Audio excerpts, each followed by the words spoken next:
¿Qué tal amigos? ¿Qué tal? Muy buenas tardes, bienvenidos a su programa Voces del Periodista, este programa que es de ustedes y para ustedes a través de las frecuencias de ABC Radio, las 760 de AM de Organización Editorial Mexicana, este maravilloso grupo multimedia. Queridos amigos, gracias también a quienes nos retransmiten de manera diferida el gran grupo Radio Turquesa, La Joya del Sureste, las frecuencias de La Pantera en la frontera norte y por supuesto Radio La Nueva República. Gracias ingeniero Ciris, gracias Víctor Melara allá, ingenieros allá en cabina en la Torre Tepeyac, ABC Radio a las 760 de AM y por supuesto gracias también a Jonathan Álvarez que nos apoya para que estemos en el espacio, en el ciberespacio.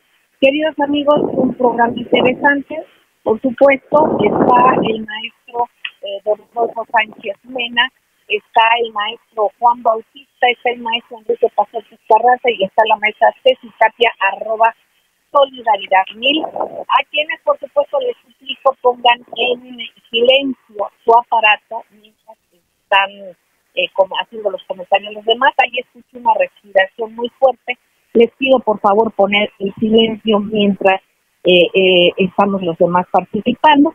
Y bueno, pues hay muchas noticias. Ceci Tapia, Ceci querida, fiscalista, defensora de derechos humanos, directora de redes del Club de Periodistas y de Voces del Periodista, directora de SEA Informa. Ceci querida, hay muchas notas, platicamos anteriormente del programa sobre temas muy relevantes que quiere subrayar con nuestros queridos amigos radioescuchas. Atendemos tus palabras, Ceci. Adelante. Muchísimas gracias, querida Celeste, don Enrique, maestro Rodolfo, estimado Juan. Pues con el placer de saludarlos, resulta que nos hemos hablado mucho de redes sociales y hablamos de lo que sucede, pero se lanzó una campaña que es muy importante que se llama Mito y Realidad. Esto es porque, por ejemplo, si nosotros habláramos de lo que es el SAT, que el gobierno se fuera lo que recauda, ese podría ser un mito, cuando en realidad lo que se hace pues es el gasto público, la distribución de bienes y servicios públicos, todo salud, educación, luz, agua potable y todo esto que es una obligación y que está en la Constitución Política de los Estados Unidos Mexicanos, así como la recaudación en el artículo 33 de la Constitución Política de los Estados Unidos Mexicanos, en donde pues es un tema muy importante. Otra cosa que se ha estado buscando es hacer este videochat y todos estos datos para que las personas puedan de una manera muy interesante pues hacer de suyo el conocimiento, no solamente del SAT o de derechos humanos o de la Secretaría de Economía para los créditos, para ir levantando todo el comercio del país, desde los emprendedores pequeños, que son los pymes, hasta las grandes empresas. Entonces yo creo que sí es muy importante que hablemos de esto, mucho en las redes acerca de los peligros de reabrir el tramo elevado de la línea 12, que ha sido un tema por más doloroso en el país, por los fallecidos y por todo lo que políticamente ha sido un costo, pero no porque le importe eso en la política, sino porque lo han tomado como un problema más político que real. Otro tema que es muy importante es alargar el ciclo, pero esto es porque las personas están preocupadas por regresar a las escuelas.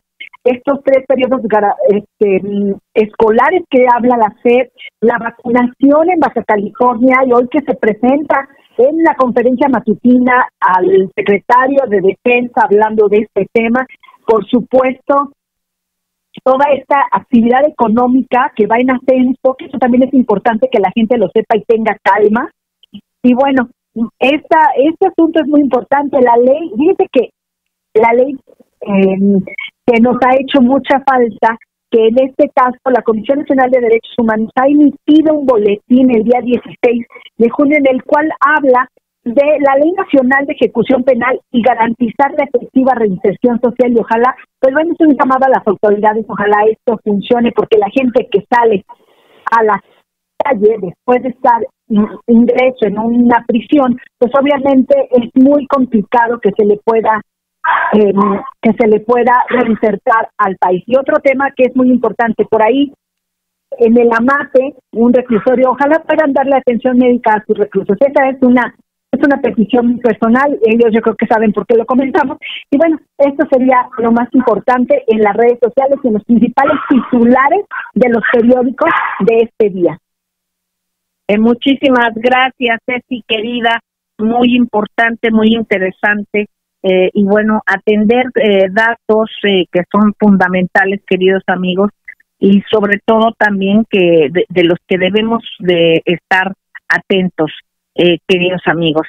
Bueno, pues yo le agradezco al maestro Juan Bautista que esté en esta línea, como los viernes nos acompaña, ha estado con una agenda de trabajo muy activa, y bueno, pues te extrañamos unas semanas, Juanito. Maestro Juan Bautista, adelante.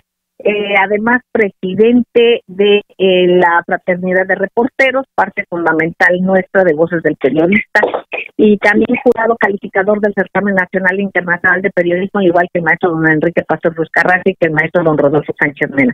Adelante, Juan Bautista, has tenido tú una investigación y un análisis sobre el tema de la línea 12. Te pediría, por favor, si puedes compartirla con nuestros queridos amigos radioescuchas. Adelante. Claro que sí, Celeste, auditorio de ABC Radio, un gusto volvernos a acompañar. En este viernes, amigos, el tema de la línea 12, bueno, pues es un tema realmente de una profundidad mayor que un comentario ligero en una estación de radio, una nota que ha acaparado los titulares, pero en realidad no todavía falta por llegar al fondo. Hoy se ha dado a conocer esta semana que concluye un primer informe que está señalando fallas estructurales, digo, algo que ya sabíamos. Quizá lo asombroso es ese asunto de las fotografías y el acercamiento a los ensambles que tiene que ver con tornillos. Háganme usted por favor, si los vemos en esas dimensiones, cualquiera que se perciba de ir a la ferretería y medir el diámetro de algunos tornillos, pues se dará cuenta que eso tarde o temprano tenía que suceder. Como bien dice, incluso dice uno de los directivos del metro, el señor Estela, que dice, bueno, de la ciudad, dice, bueno, es que eso tarde o temprano tendría que ocurrir. Si ya se sabía que iba a ocurrir, ¿por qué no se metió por reversa, se puso en neutral? Empieza una reingeniería y un replanteamiento de esa línea 12 del metro. Hoy incluso creo que esta declaración frágil por parte de algunos directivos de la ciudad de que pronto lo reabriremos, creo que es anunciar batallas que no están ganadas. Falta todavía mucho tiempo para que eso suceda. Ya el Colegio de Ingenieros de aquí, del país, pero que tiene su radicación aquí en la capital, pues ha señalado que no se puede reabrir la parte del túnel que va pues todavía en un largo tramo que viene desde Mixcoac hacia el oriente de la ciudad hasta que se repare la parte de arriba. Entonces, ¿qué tenemos aquí? El tema del metro no es un asunto aislado. Ya hemos visto que hay accidentes graves de mantenimiento. Bueno, el hecho que el control se haya quemado a través de estos transformadores que estaban ahí en la calle de Delicias, el asunto del metro que se quedó sin frenos, el de observatorio que se fue a estrellar afortunadamente a las 12:30, 24:30 horas ya casi de un sábado, y que no hubo saldos que lamentar en términos de vidas humanas, realmente pone en alerta roja toda esa situación. ¿Qué está sucediendo? Pues sí, dicen, una parte es el tema técnico y otra parte es el tema político, pero de todos modos volvemos a encontrar actores importantes que están en la vida política y que son los que siguen jugando en la carrera presidencial, en este caso, porque están metidos en la construcción del metro. Mario Delgado en ese momento era el administrador de la ciudad, el señor Marcelo Ebrard era el regente cuando se inicia todo este proyecto. Marcelo dice ahora que hay 100 técnicos que tomaron las decisiones de manera colectiva, colegiada. Imagínense nada más. Entonces, 200 ojos no vieron qué sucedió y cómo se armó. Aparte está involucrado el señor Mancera, que es el que sigue después de eso, y él pues se ha lavado las manos para decir que él tiene la conciencia tranquila. Yo no sé cómo con esas frases pueda detener toda esta investigación que tiene que concluir en su tercer informe hacia el mes de agosto, septiembre, para tener el resultado concreto, ¿no? Por lo pronto, sí señalamos que no hay nadie más responsable que los que han gobernado la ciudad. Es esta parte de los gobiernos que se dicen de izquierda. Ellos son los únicos responsables y tendrán que enfrentar el juicio, la solución. Y es mejor no levantar ahorita expectativas de cuánto se reabre, porque estamos hablando de muchísimas vidas humanas y no se puede estar jugando con eso. Esperemos que en este caso los resultados pues lleven a una buena conclusión y que el tema se despolitice, porque eso no es lo mejor en este momento, ¿no? Lo principal es esperar los resultados técnicos, quizás sí, de abrir la línea en su momento, quizá pase 1 año o 2 años, no sabemos en este caso, pero no hacer declaraciones frágiles en una situación tan dolorosa como la que puede ocurrir. Y lo otro, siempre la política de la prevención.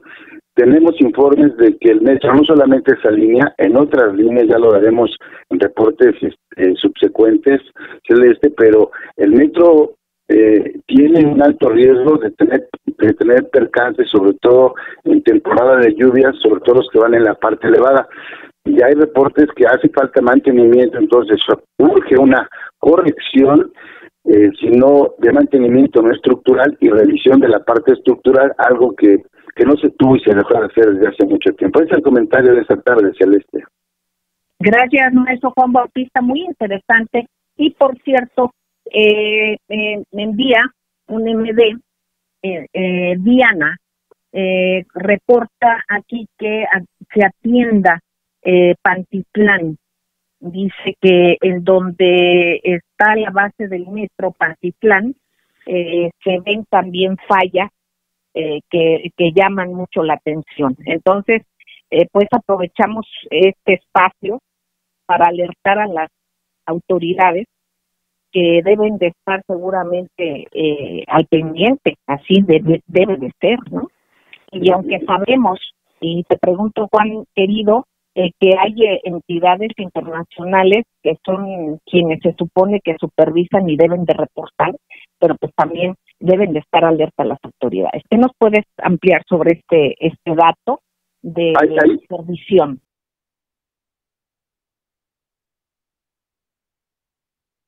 Gracias, queridos amigos, gracias por seguir con nosotros en Voces del Periodista. Disculpen ustedes, desconozco por qué el ingeniero Civil tuvo la necesidad de sacarnos del aire antes de concluir, porque no era tiempo de corte, pero alguna razón debe de haber. Ya la sabremos y se las comentaremos a ustedes. Pero bueno, yo retomo precisamente sobre el comentario que hace el maestro Juan Bautista sobre la línea 12 del metro. Cuando se cortó la comunicación con ustedes, estaba yo mencionando un comentario que me hacen precisamente por DM, que es Diana 40929662, y dice que por favor toquemos el tema del metro Pantitlán. Aquí habría que alertar a las autoridades. Hay que ver también, obviamente, esta es una responsabilidad, pero también debemos de comentar cómo está estructurada la cadena, digamos, que debe de haber consecutiva en la cuestión del metro. Nosotros pensamos que es solamente ver algo mal. Obviamente las autoridades deben de darse cuenta, de percatarse, y de que si quienes son responsables, una empresa privada, me parece que no es mexicana, encargada de esa supervisión, si no cumple, al menos hacerlo público para deslindarse. No sé tú qué pudieras comentarnos sobre este tema, Juan. Mira, yo espero que ese tema no se convierta en otro socavón, ahora que está muy de moda, y que vaya creciendo. ¿Por qué lo decimos? Porque es un asunto del origen de la firma del contrato. ¿A qué nos referimos? No solamente es una falla estructural, esas son las consecuencias. Es como cuando tú vas a comprar pues una casa o un carro o algo, tienes que supervisar que esté bien. Después te dicen, le damos tanto tiempo de garantía. Muy bien, ¿qué es lo que sucedió aquí? Que metieron a la empresa, en este caso francesa, y el contrato que firman con la línea 12 no involucra a la autoridad mexicana en un comité de supervisión. Y por ese contrato te dice la empresa francesa, bueno, yo voy a revisar, nosotros ingenieros, yo voy a revisar y yo te voy a dar reportes cada mes. Por ese solo hecho, adicionalmente, te pagan 100 millones de pesos al año. Entonces, el día que sucede la quiebra, ahora sí que se quiebra el tren elevado, la directora Florencia Serranía sale y dice en conferencia de prensa a las pocas horas, dice, bueno, es que la empresa a mí no me entregó un reporte de que hubiera habido fallas. Pues claro, ¿cómo le va a entregar un reporte si ellos mismos son los que están construyendo? Tuvo que ser la naturaleza o el desgaste de la obra o el vencimiento de estos famosos tornillos que ya salieron vencidos. Entonces, por eso hoy tratan de enmendar esa parte por varias vías. Primero, la jefa de gobierno le pide al Colegio de Ingenieros que diga si eso puede continuar. Dice, no, ¿sabe qué? Sí puede continuar, pero independientemente del reporte que yo dé, se tiene que armar un comité de supervisión. Entonces, ahora sí ya llamaron a las 20 empresas que participaron, entonces con el gobierno de Marcelo Ebrard, y le dicen, a ver, pues necesitamos un reporte, muy bien, a partir de hoy vamos a hacer un comité de seguimiento a la construcción, que es muy distinto un comité de seguimiento al mantenimiento, porque hay mantenimiento estructural y hay mantenimiento, digamos, por decir, en servicios financieros del gasto corriente, que sé si me entenderá mejor. Entonces, correctivo. Entonces, uno es el mantenimiento estructural y otro es el mantenimiento correctivo. ¿Qué es lo que tiene que pasar aquí, señores? Tienen que obligar a las empresas a pagar parte del costo y abrir un nuevo contrato, un adicional, donde esté la parte mexicana sentada con los noruegos, con los canadienses, con los franceses principalmente, que estén revisando conjuntamente las fallas o los reportes de mantenimiento estructural. Eso no existe, Celeste, y lo digo abiertamente. Y como hay mucha, perdón que lo diga, mucha desinformación por parte de nuestros colegas reporteros, pues no lo preguntan. México es de los países que tiene los ingenieros y los arquitectos más calificados en el mundo por nuestro grado de sismicidad, o sea, ahí somos campeones en ese asunto junto con los chilenos y junto con los japoneses. No es posible ahora, quizá porque alguien, no es que se hayan robado los planos, simplemente que le dieron la vuelta y tampoco lo dicen. ¿Qué no dicen? Que los vecinos de Tláhuac, que en su momento se asustaron porque les iban a desaparecer un buen de colonias, se opusieron y dijeron, pues aquí donde se oponen, que es de donde se cayó el tren elevado ahora, entonces dijeron, entonces como no los vamos a afectar, lo vamos a hacer hacia arriba. Entonces ahí ya, por eso no, el plan original era subterráneo. Entonces una empresa sale de ahí, ya no participa, y digamos que enmiendan el camino tratando de seguir una ruta distinta con la parte elevada para no afectar la parte social y que se les levantara en contra. Ahí tenemos otra vez que no hay esa claridad en esta información. Entonces sí es necesario atender de manera conjunta con científicos, con la gente que participó en su momento, con el nuevo Colegio de Ingenieros, con esta mesa de expertos. El mismo Marcelo Ebrard, el miércoles que fijó su posición, ahí mismo señala, señores, yo no tomé las decisiones solo, yo estuve ahí, pero el día 20, 70 ingenieros y otros 30, o sea, son 100 personas. O sea, no es un asunto menor, pero por Dios, entonces se pregunta uno, ¿cómo es que se permitió todo esto? Y bueno, ahí entra la gran interrogante, y puede entrar el interrogante de la corrupción, o que hubo en lugar de 3 clasificaciones de cemento, metieron 6, y unas que no debieran estar. Ese tipo de cemento es distinto al que uno construye pues en una casa en cualquier parte de la ciudad, a un cemento que debe estar estructurado totalmente para ese tipo de construcciones.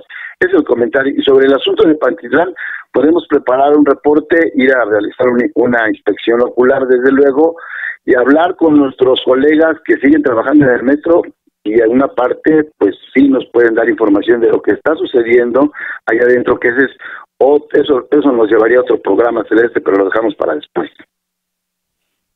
Bueno, maestro Juan Bautista, excelente. Esperamos tu reporte, que como siempre ha arrojado datos por demás interesantes, Juan Bautista. Seguimos con el tema, entonces esperamos este seguimiento tuyo tan importante, y sobre todo en este tenor de dar de manera multidimensional la información, porque luego está muy sesgada, muy corta, se dirige porque se utiliza políticamente la información, y no debe de ser así, que se reparta la circunstancia obviamente en base a la información, a la investigación, a los datos duros, y a que nos demos cuenta qué responsabilidad hay de quienes fragmentan esta parte público-privado, y que después todo el mundo se pueda lavar las manos, ¿no? Entonces es muy interesante lo que nos acabas de decir, maestro querido. Aquí seguimos, Celeste. Exactamente. Bueno, pues, queridos amigos, vamos a hablar de diversas cosas, del contexto también y de la geoestrategia que hay en el avance de una izquierda fortalecida en dos países fundamentales de América Latina, en este caso con resultados en México, aunque son elecciones intermedias, se ganaron 11 estados. Obviamente está la situación de la ciudad, está estas circunstancias que muchas personas todavía están cuestionando sobre la manera, ¿no?, de haber contado votos o no, que hay al parecer en algunos lugares que rebasa el número de votaciones de las que realmente existen. Pero independientemente de esto, hablamos también, y no podemos soslayar, el triunfo en Perú, en donde la derecha fue vencida, la izquierda salió fortalecida, y bueno, pues en los dos países con más muertes del continente por la guerra biológica del COVID, los mexicanos y peruanos pues salieron a derrotar a la oligarquía y a su frente electoral de derecha. Maestro don Rodolfo Sánchez Mena, académico, directivo del Club de Periodistas de México, y también de la Sociedad Mexicana de Geografía y Estadística. Con esta visión nacionalista de respeto a la autodeterminación de los pueblos, ¿nos pudiera usted hacer un análisis sobre la trascendente victoria electoral de Pedro Castillo del partido Perú Libre, dirigido por Vladimir Cerrón Rojas, pues que significa el fin de la oligarquía depredadora peruana representada por la derrota a Keiko Fujimori? Sin embargo, sabemos que hay muchos intereses en este país y en otros, ya los platicaremos más adelante, y que bueno, hay un intervencionismo que lo vemos ya de manera muy, muy clara. Y también aquí en México, pues vamos viendo en lo que reporta y en lo que se traduce, pues estas oligarquías. Maestro, ¿qué nos pudiera usted abundar sobre esto? Antes de irnos al corte y al regreso del mismo lo seguiremos escuchando. Adelante, maestro don Rodolfo Sánchez Mena, gracias. Antes de irnos al corte, quisiera agregar un pequeño detalle a lo dicho por nuestro compañero sobre el problema del metro. De la línea 2. Adelante, de la línea 12. Es muy importante destacar lo que él mencionó. Si una cosa es el diseño estructural del metro y todas las especificaciones técnicas y la determinación de la ruta, sobre todo en la parte en donde se colapsó. Sí, hay que profundizar en ese aspecto porque efectivamente hubo una gran disputa. Hay que regresar a los periódicos y constatar cómo había una gran resistencia por dónde iba a pasar la ruta del metro, porque, bueno, es una zona populosa y las afectaciones, bueno, serían grandes y los pagos de indemnizaciones también. Aquí es donde entran las decisiones políticas que se tienen que tomar, ¿sí?, en un sentido u otro. Dicho esto, pues, si Celeste, si está el corte, nos esperamos y empezamos a platicar lo de... Tenemos minuto y medio muy valioso. Minuto y medio, muy importante. Bueno, pues la situación de Perú y México, fíjense que es muy interesante porque son dos países que realizaron sus elecciones, pero tienen... Fíjense nada más, Celeste, hoy que llegó el embajador, el jefe de Estado del Departamento de Estado, el cardenal del Vaticano y secretario de Estado, Parolini, viene de Venezuela, ¿sí? Viene de Venezuela, como ya lo habíamos comentado, en la parte de su responsabilidad como secretario de Estado, ¿sí? Bueno, pues él llegó a Venezuela primero para negociar los acuerdos que están entre la oposición y el gobierno para alcanzar una normalidad democrática. En México se ha hablado de que podría ser sede como país neutral de los acuerdos y de las negociaciones entre la Iglesia Vaticana como mediador y Venezuela con la oposición. Bueno, pues el cardenal llegó a México, pero curiosamente no fue recibido por el secretario de Relaciones Exteriores. ¿A qué se debe ello? Bueno, México sí tiene relaciones con el Vaticano, pero aquí en este caso surge la duda si hay un veto a que nuestro país sea país sede, ¿sí?, de las negociaciones de la oposición. Eso ¿qué le parece, maestro? ¿Sí? Con este tema, ¿qué le parece, maestro? Sí. Regresamos después del corte. Ya regresamos. No tardamos, amigos. Gracias. Sí.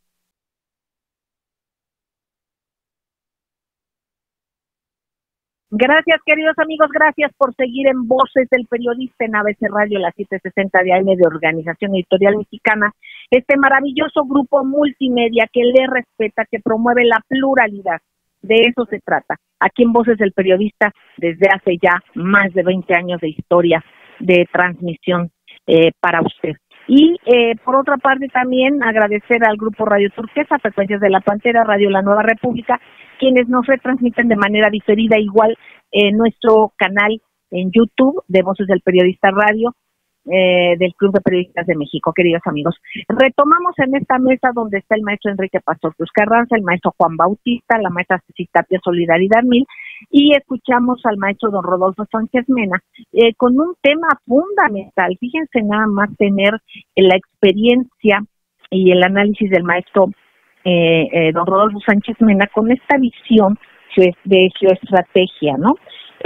Nos comparte que precisamente llegó a México el cardenal secretario del Estado del Vaticano, Pietro Parolini, con una agenda destacada que ya nos comentará él, pero de alguna manera esto se traduce, y ya no lo dirá el maestro, y es en lo que se quedó en el corte, en que pues aquí no se le recibió de manera oficial, porque nunca se trató que aquí en México pudiera haber una especie de representación de las disidencias de ultraderecha pues latinoamericanas, ¿no? Que eso sería lo que pudiese representar este personaje. Si es así, ¿por qué, maestro? Lo escuchamos con muchísima atención. Gracias. Sí, bueno, ya habíamos comentado en un programa anterior que la visita de nuestro cardenal primado de la Ciudad de México al Vaticano, previo a las elecciones, bueno, pues estaba hablando de la participación de la Iglesia Católica en las elecciones. Esto lo vamos a tratar más a fondo, cuáles fueron las repercusiones y qué tiene que ver también la relación entre Perú y México en este sentido. Pero hoy lo que es muy importante en la visita del poderoso número 2 del Vaticano a nuestro país, y a lo que toca a nosotros le damos la bienvenida a un amigo y un profundo conocedor de nuestro país. Él estuvo trabajando en la nunciatura hace muy buena cantidad de años, entonces hay una doble agenda en su carácter de religioso, ¿sí?, de cardenal de la Iglesia, y en su carácter de secretario de Estado, con el que muchos países del mundo tienen relaciones bilaterales, ¿sí? Entonces, hoy la visita del cardenal pues es muy importante porque viene de Venezuela, en donde fue a presentarse como posible intermediario de las negociaciones entre el presidente de Venezuela, Maduro, y la oposición para las próximas elecciones. Esto es muy importante en vista del cambio de gobierno y de perspectiva en los Estados Unidos, para lograr una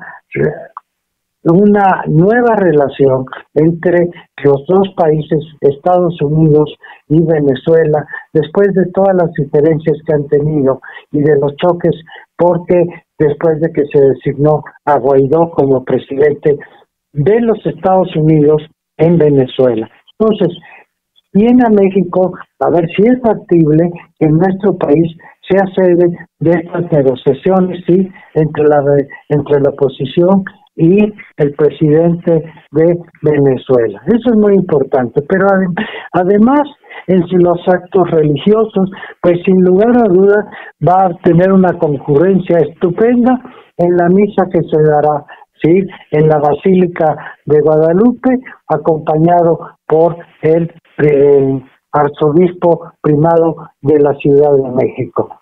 Bueno, pues maestro, eso es, sí. Maestro querido, perdón la interrupción, pero esto de alguna manera es también, digamos, atizar el fuego y tener un pretexto también de un aspecto también de aquellos grupos que incluso están financiados por el extranjero.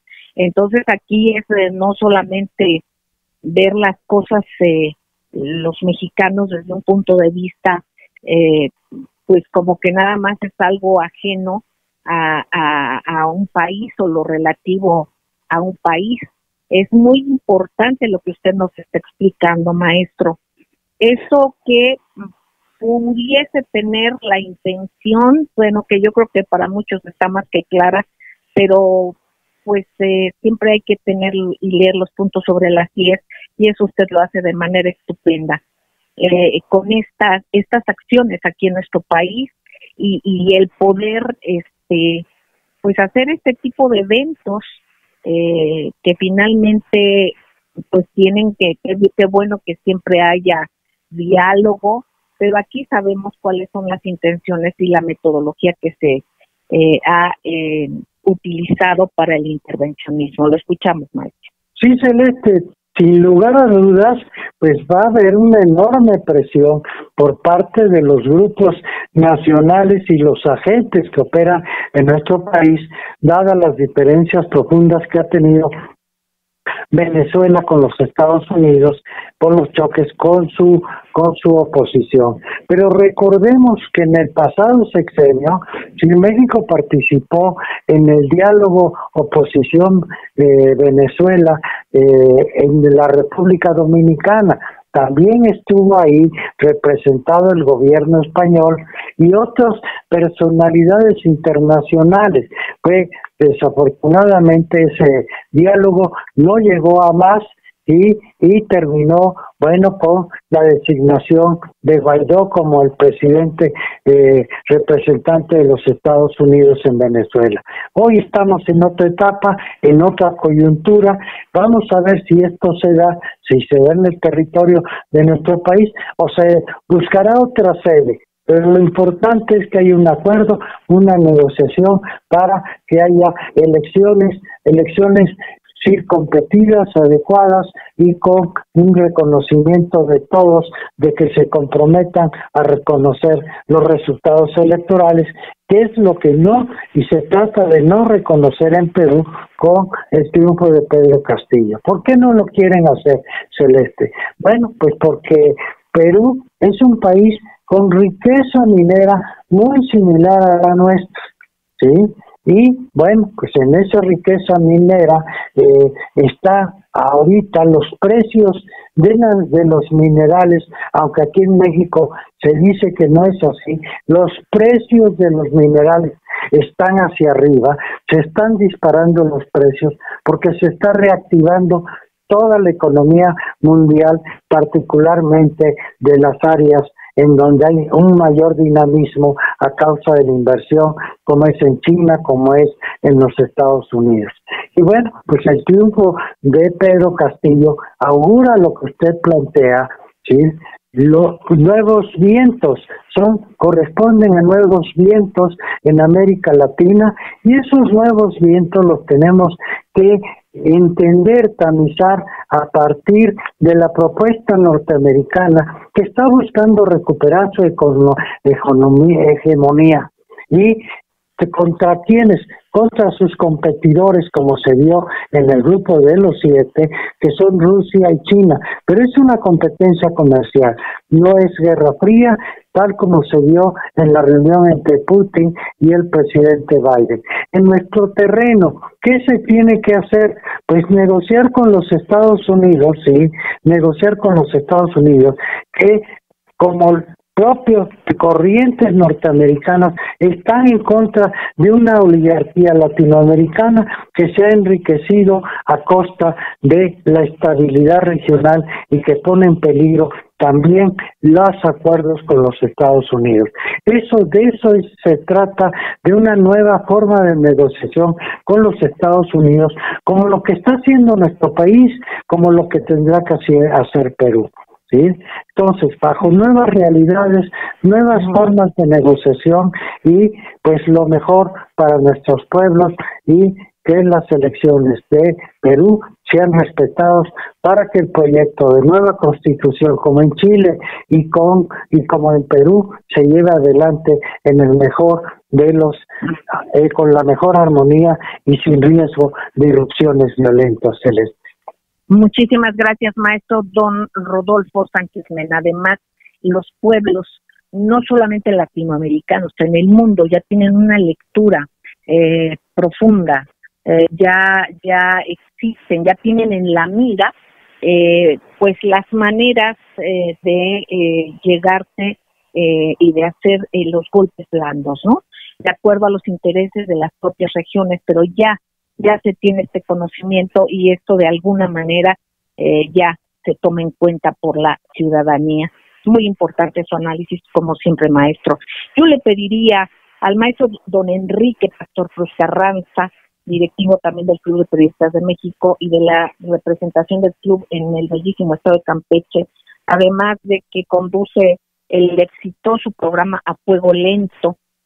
Maestro querido, sobre que nos pueda usted ampliar, independientemente de cualquier comentario que quiera hacer, sobre el asunto de las recomendaciones sobre el lavado de dinero y la atención al tema que puso sobre la mesa la unidad de inteligencia financiera, maestro querido. Vamos a ir a un corte, pero yo le pediría a usted, si fuera tan amable, que se pudiera seguir con ese tema. Vamos al corte, regresamos con el maestro Enrique Pastor Cruz Carranza para que nos comente sobre estos hechos relevantes. No tardamos, amigos.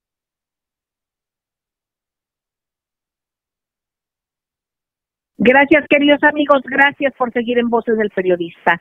Regresamos con el maestro Enrique Pastor Cruz Carranza. Maestro querido, su opinión sobre este momento histórico en que México ya se está aplicando una rendición de cuentas. Usted nos hablaba sobre temas fundamentales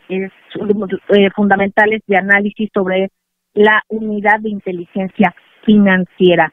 Maestro, lo escuchamos con mucha atención. Sí, así es, licenciada. Muy buenas tardes a todo su auditorio, compañeros de la mesa.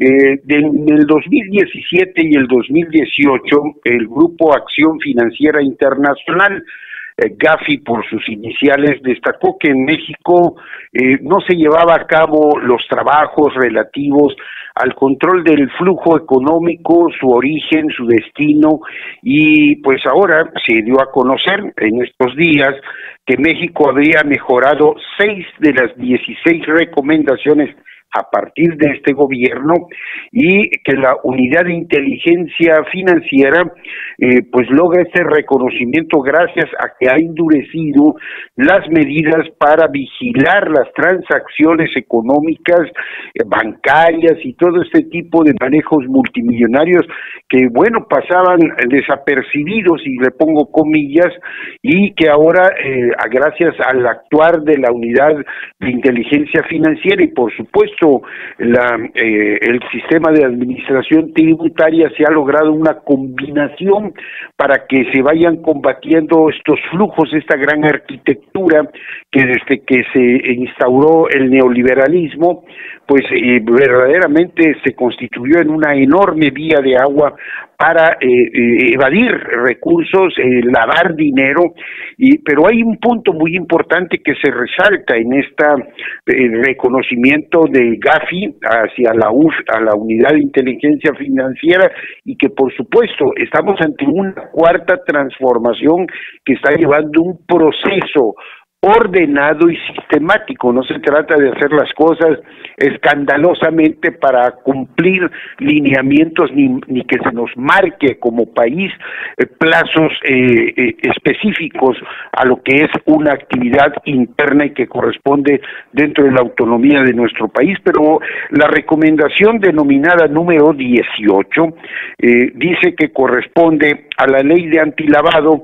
y que ha quedado pendiente. Hay una puntualización en las notas que se dan a conocer, pero sí es importante señalar que hay una revisión profunda, y de eso vaya que sabe la maestra Ceci Tapia en este sentido, y terminados los procesos electorales, hoy corresponde a todas estas instancias nacionales darle un seguimiento, una rendición de cuentas por primera instancia en el Instituto Electoral, para que la unidad de fiscalización lleve a cabo las auditorías respectivas en cada uno de los eventos y los procesos, porque rebasar o ocultar o desaparecer recursos públicos otorgados para las campañas políticas es un acto ilícito, y eso sería aplicable a los 3 partidos políticos que en este momento están perdiendo su registro y que tuvieron recursos internos, gastaron recursos internos,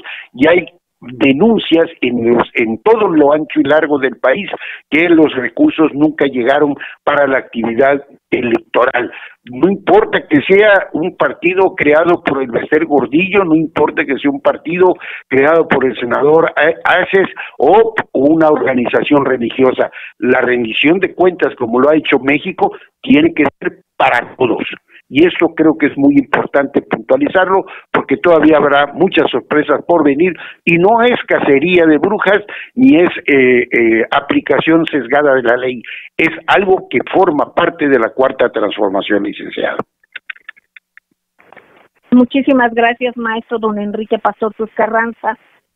Pues amigos, con esta gama de colorido, de colores que van a enriquecer nuestro análisis, es que yo pido a los maestros de la mesa que abunden, que comenten lo que se haya quedado en el tintero de su análisis para poder ya cerrar el programa por el día de hoy.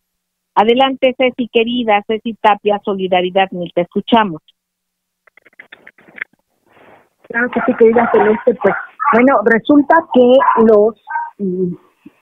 la unidad de inteligencia financiera pues tendrá mucho trabajo, no solamente para revisar a lo que bien comenta el maestro Enrique, que son los partidos políticos que están perdiendo su registro, sino también a todos estos candidatos independientes que han financiado su campaña de una manera espectacular y fuera totalmente de de su presupuesto.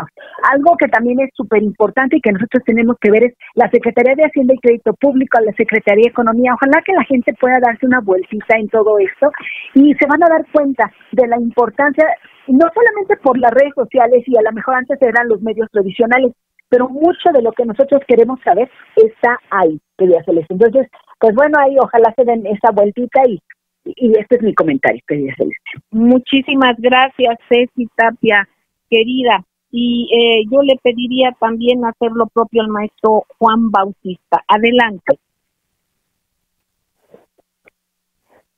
Maestro Juan Bautista, adelante. Al parecer tenemos un problema ahorita con el enlace con el maestro, pero bueno, maestro... Bueno, ¿Ya estamos? Ya estamos, por favor, maestro Juan Bautista. Ya, aquí estos botoncitos. Adelante, sí. Maestro querido. No, realmente ha sido un análisis de toda la mesa interesantísimo, todos los temas que se tocaron. Yo me quedo con una partecita de cada uno de la reflexión, Celeste.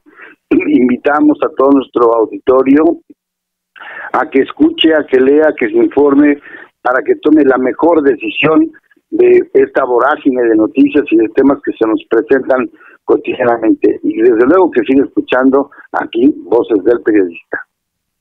Muchísimas gracias, maestro Juan Bautista, y nosotros esperando tu investigación precisamente sobre esta visita que harás precisamente sobre otras líneas del metro y en específico una de nuestras radioescuchas queridas nos mencionaba y nos preguntaba por la estación de Pantitlán. Gracias, maestro Juan Bautista. Maestro don Rodolfo Sánchez Mena, adelante, por favor, maestro. ¿Cómo no, Celeste? Pues vamos a comentarle a nuestro público, a partir de lo que nos comentó el maestro Pastor Ruiz Carranza, del trabajo de inteligencia financiera. Hay 2 candidatos que están siendo investigados por lavado de dinero y aplicación de recursos a sus campañas, ¿sí? Además de otros posibles delitos, que es el gobernador de Sinaloa y que es el gobernador de San Luis Potosí, ya electos, pero también 6 o 7 diputados de diferentes partidos. Vamos a ver cómo se procede y con la desaparición de lo que nuestro amigo llamó partido religioso, que refiriéndose al que llaman Partido del Espíritu Santo, el PES, ¿sí? Partido del Espíritu Santo, ¿sí?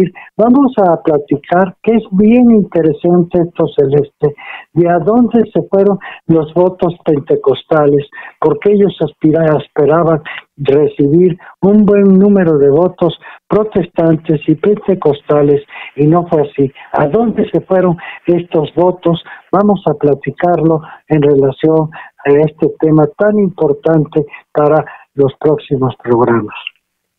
Muchísimas gracias, maestro don Rodolfo Sánchez Mena. Maestro don Enrique Pastor Cruz Carranza, si fuera usted tan amable en concluir el programa, si fuera tan gentil. Pues un alto honor, licenciada, y muchas gracias. Mire, pues en realidad yo creo que hoy México sigue siendo un país que está a la mira del mundo, pero ya no en los esquemas anteriores del neoliberalismo, donde los atracos, las medidas amargas pero necesarias y la desaparición multimillonaria de la riqueza petrolera, de la renta petrolera, se fueron llevando a cabo como una demostración de la iniquidad y del modelo depredador e inhumano. Hoy México responde con hechos, responde con investigaciones, está llegando a fondo, las línea 12 no se oculta nada, lo ha dicho el presidente, es un compromiso, y también, como dice el maestro Sánchez Mena, habrá que ver no solo dónde se fueron los votos, sino también dónde se fueron los casi 600 millones de pesos que se utilizaron por estos 3 partidos que hoy pierden su registro: el Partido Encuentro Social, Redes Sociales Progresistas y Fuerza por México, porque ningún candidato recibió la aportación que por ley corresponde. Y aquí todos tienen que rendir cuenta ante la justicia, ante la ley y ante el derecho. Muy claro, maestro Enrique Pastor Cruz Carranza, y aquí pues una combinación muy importante. Primero, la investigación, el análisis acucioso de periodistas, cuando hay una respuesta que sabemos va a ser transparente.